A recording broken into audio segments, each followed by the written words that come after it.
Canberra appears to have sunk Tasmanian Government plans to table Forests Peace Deal legislation with holes in it. The Federal Environment Minister Tony Burke says the bill needs to include all the information if he's to sign off on millions of dollars in federal funding.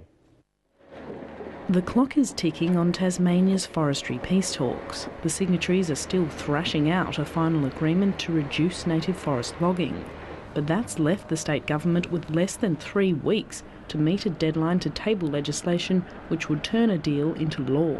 So we will prepare legislation, it will be brought into Parliament, and we're very confident that the signatories can conclude their negotiations in time for that. Whether they reach agreement or not, the state government intends to table a bill with blanks.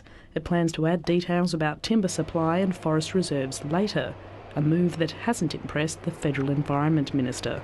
I expect the parties to have resolved the issues around the table so that the legislation can be tabled with all the information in it. The Minister reiterated the June 30 deadline in the intergovernmental agreement is crucial to Tasmania securing $100 million in Commonwealth funding.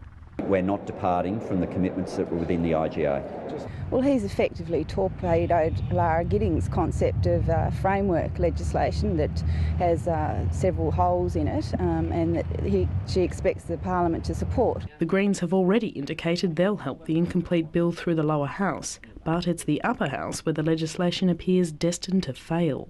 And I can't see members of the Legislative Council supporting legislation that's full of holes. While Tony Burke's optimistic deadlines will be met, the parties at the negotiating table are saying nothing.